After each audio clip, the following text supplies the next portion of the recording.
একজন হাউসওয়াইফ হয়ে বাসায় বসে কিভাবে 500 টাকা ইনকাম করে ফেলছি জানতে হলে দেখতে হবে পুরো ভিডিওটি মনোযোগ সহকারে। বিসমিল্লাহির রহমানির রহিম। হ্যালো এভরিওয়ান, আসসালামু আলাইকুম। কেমন আছেন সবাই? আশা করি আপনারা অনেক ভালো আছেন। আমিও আলহামদুলিল্লাহ আপনাদের দোয়ায় অনেক ভালো আছি।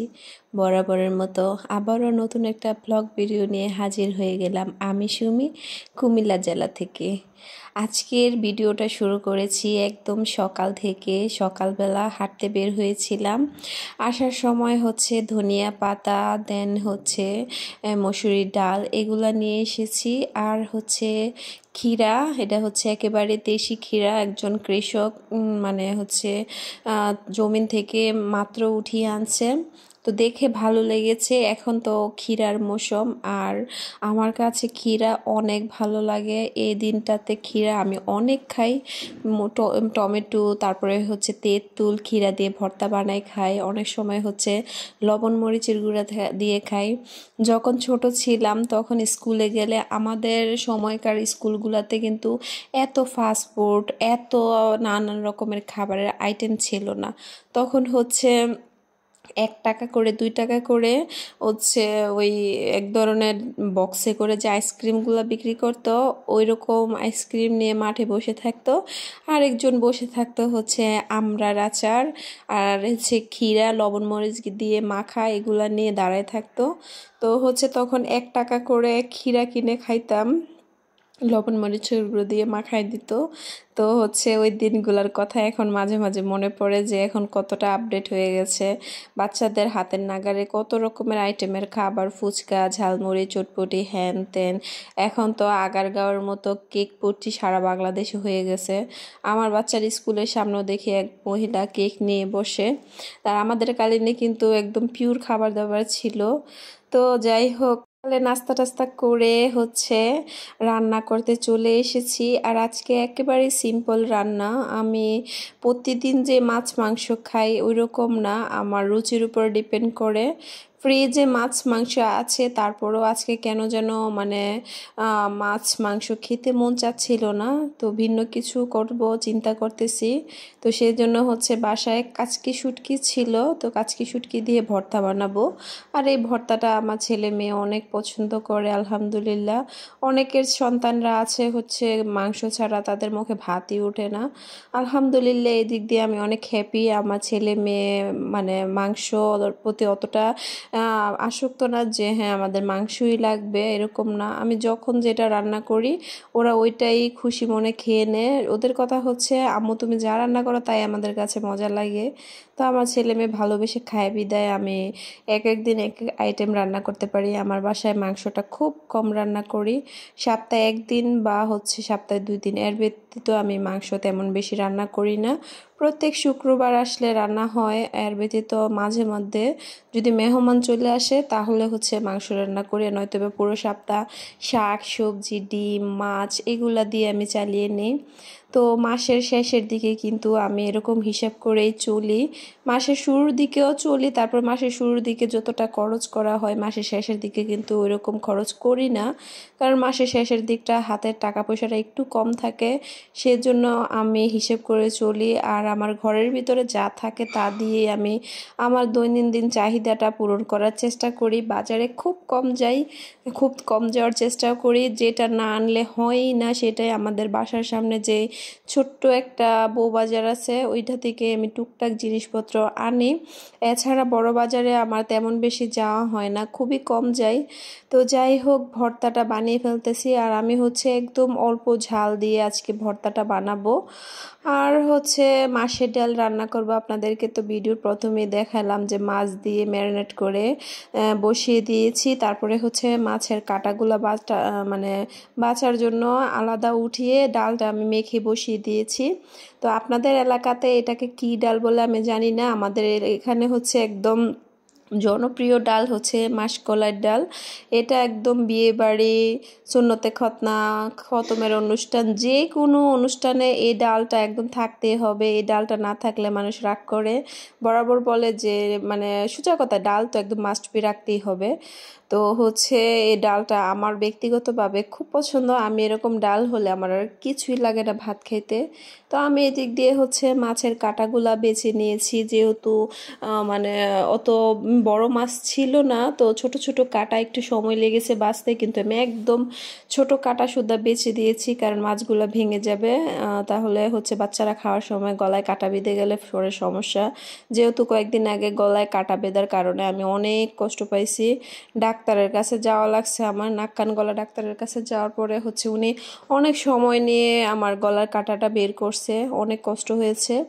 আর অলরেডি অ্যান্টিবায়োটিক খাওয়ার কাজ লেগে গেছে, অ্যান্টিবায়োটিক খাচ্ছি, কারণ গলায় যেহেতু কাঁটা বের করতে গিয়ে একটু ব্লাড বের হয়েছে, বা হচ্ছে এখানে মানে যেহেতু অস্ত্রোপচারের মতো নেই, যন্ত্রপাতি দিয়ে কাঁটাটা বের করছে, তো যে পরিশ্রম হয়েছে আমার, যে কষ্ট পাইছি, এই জন্য অনেক সাবধানতার সাথে রান্না বান্না করি এখন। আর ছোট মাছ খুব কম আনার চেষ্টা করি বাসায়, আনলেও একদম বেছে বেছে দিই বাচ্চাদেরকে, আমিও অনেক সতর্কভাবে খাওয়া দাওয়া করি। তো যাই হোক, আমার ভর্তাটা রান্না হয়ে গেছে, এদিক দিয়ে হচ্ছে আমি ভাত বসিয়ে দিয়েছি, আর আমার মাসকলাইয়ের ডালটাও প্রায় রান্না হয়ে গেছে। তো এখানে ধনিয়া পাতা দিয়ে নিতেছি, আর মাসকলাইয়ের ডালের মধ্যে ধনিয়া পাতা না দিলে তো একেবারে মানে এটার মজাই আসে না, মজাই লাগে না, মাস্ট বি ধনিয়া পাতা দিতে হয়। এটা কিন্তু রান্না করা একেবারেই সহজ, মাসকলাইয়ের ডাল বেশি সময়ও লাগে না। আপনি হচ্ছে আদা রসুন সব ময় মশলা দিয়ে মাছটা মেখে একটু কষায়া তারপর মাছটা উঠিয়ে ডালের মধ্যে পরিমাণ মতো পানি দিয়ে নেড়ে চেড়ে তারপরে মাছটা বেছে দিয়ে তারপরে হচ্ছে গিয়ে ধনিয়া পাতা দিয়ে উঠিয়ে নেবেন। দেখবেন যে কি সুন্দর ঘ্রাণ আসতেছে, আর খেতে কতটা মজা। তো যাই হোক, আজকে আপনাদেরকে ভিডিওর টাইটেল এবং থাম্বনেলে বলেছি যে মধ্যবিত্ত ফ্যামিলির বউ হয়ে আমি কিভাবে ঘরে বসে 500 টাকা ইনকাম করেছি। তো সেই ইনকামের জিনিসটা আজকে আপনাদের সাথে শেয়ার করব। আসলে কিছু কিছু জায়গা থেকে আপনারা ঘরে বসেই নিজেরা ইনকাম করে নিতে পারবেন, আর আপনাদের ইনকামের টাকাটা অবশ্যই আপনারা আলাদা করে রেখে দিবেন। যেমন আজকে আমি যে 500 টাকা ইনকাম করেছি, সে টাকাটা কিন্তু আমি আমার খরচের টাকা থেকে আলাদা করে ফেলেছি। আর সেটা কিভাবে করেছি আপনাদেরকে বলতেছি। অক্টোবর মাস গিয়ে প্রায় নভেম্বর মাসের 1-2 তারিখ হয়ে গেছে। তো হচ্ছে শীত আসবে আসবে ভাব, তো সবাই কাঁথা কম্বল ধুচ্ছে, আর আমার বাসায় যেহেতু পুরুষ মানুষ নেই, সব কাজ আমারই একা করতে হয়। তো সেজন্য আমি লন্ড্রিতে জিজ্ঞাসা করেছিলাম যে কম্বল ধুইতে কত টাকা লাগবে।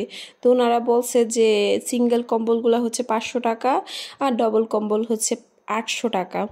পরে আমি চিন্তা করলাম যে একটা কম্বল ধোয়াতে 500 টাকা দিতে হবে।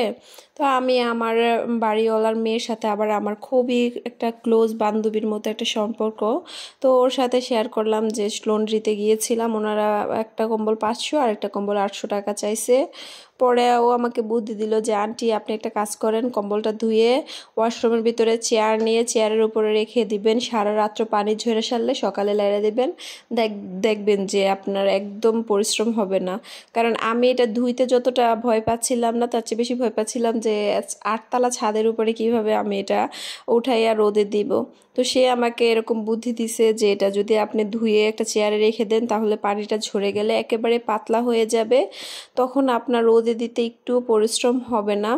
তো তার কথা শুনে মনে একটু সাহস বাড়লো, যে কথা সে কাজ। বাসায় আসলাম, এসে কম্বলটা বের করেছি, করে তারপরে হচ্ছে অনেকক্ষণ ওয়াশরুমে ভিজিয়ে রেখে পাড়ায়া অনেক সময় নিয়ে ধুইছি, একদম ভালো করে ক্লিন করে ধুইয়া তারপরে হচ্ছে ওয়াশরুমের ভিতরে 2টা চেয়ার নিয়ে চেয়ারের উপর রেখে দিছি। পরে সারা রাত্রে একদম পানি ঝইরা সকালবেলা দেখি মানে ওয়াশরুমের ভিতরে একদম কিছুটা নর্মালি শুকায়ে গেছে। তারপরে হচ্ছে ছাদে নিয়ে গেলাম, ছাদে নিয়ে রোদে দিয়ে এসেছি। তো এসে আইসা রান্না বান্না করলাম, করে তারপরে হচ্ছে বিকেলবেলা চলে গেছি ছাদে, গিয়ে দেখতেছি আমার কম্বল একদম শুকিয়ে গেছে। তো চিন্তা করলাম যে এতটুকু একটা পরিশ্রমের জন্য আমার এখন হচ্ছে 500 টাকা দিতে হইতো লন্ড্রিওয়ালা লোকেরে, এর মধ্যে নিয়ে যাওয়ার ঝামেলা, গিয়ে আনার একটা ঝামেলা। তো সব কিছু মিলিয়ে জিলিয়ে মানে কি বলবো যে একটু পরিশ্রম করাতে আমার তো টাকা বাঁচছে, সাথে দৌড়াদৌড়ির একটা ঝামেলাও বাঁচছে, যেহেতু বাসায় পুরুষ মানুষ নাই, তো দৌড়াদৌড়িটা আমারই করতে হইতো। তো যাই হোক, এভাবে আমি আমার সংসারের প্রত্যেকটা জায়গা ক্ষেত্র থেকে টাকা সেভিংস করি। হ্যাঁ, আমি যে টাকাটা দিয়ে লন্ড্রি থেকে ধোয়াইতাম 500 টাকা দিয়ে, ওই টাকাটা কিন্তু আমি আমার খরচের টাকা থেকে আলাদা করে নিয়েছি। আপনারা এভাবেই আপনাদের সংসারের প্রত্যেকটা ক্ষেত্র থেকে টাকা সেভিংস করতে পারবেন যদি একটু পরিশ্রম করেন। তো আমরা হাউস ওয়াইফ, তো আমাদের তো বাইরে কোনো চাকরি বাকরি নাই বা বাইরে কাজ করতে হয় না। আমাদের সংসারের টুকিটাকি কাজ করে আমাদের দিন কাটে, সময় কাটে। তো একটু বুদ্ধি আর পরিশ্রম করলে কিন্তু আমরা ঘরে বসেও অনেক টাকাই সেভ করতে পারবো, মানে আয় করতে পারবো আর কি। নিজের ওই যে কথা আছে না যে কই মাছের তেল দিয়ে কই মাছ ভাজা, ওই রকম নিজের সংসারের টাকা থেকে নিজে টাকা সেভ করতে পারবেন যদি একটু বুদ্ধি খাটান আর একটু পরিশ্রম করেন। অনেকে হচ্ছে বাইরে চাকরি বাকরি করে, তারা কিন্তু অনেক পরিশ্রম করে, পরিশ্রম ছাড়া কিন্তু তাদেরকে একটা টাকাও দেয় না।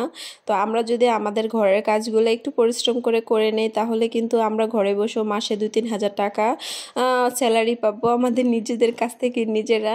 তো একদিনে দেখেন আমি 500 টাকা ইনকাম করে ফেলেছি, একটু পরিশ্রম হয়েছে ধোয়াতে আর একটু বুদ্ধি খাটিয়ে এটা পানিটা ঝরার কারণে আমার ছাদে এনে দিতে একটু পরিশ্রম হয় নাই। তো আপনারাও চাইলে আপনাদের বাসার কম্বলগুলো এইভাবে ধুয়ে নিতে পারেন।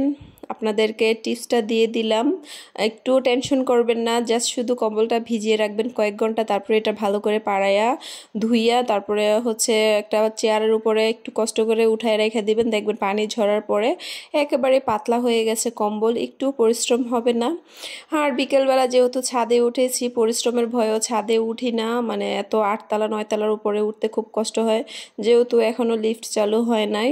তো অনেক দিন পরে যেহেতু ছাদে উঠেছি, ভিউটা দেখতে খুবই ভালো লাগতেছিল আশেপাশের। তো যাই হোক, কথা বলতে বলতে ভিডিওর একেবারে শেষ প্রান্তে চলে এসেছি। সব ভালো থাকবেন, সুস্থ থাকবেন। আর আমি কম্বল নিয়ে বাসায় চলে যাইতেছি। আল্লাহ হাফেজ, আসসালামু আলাইকুম।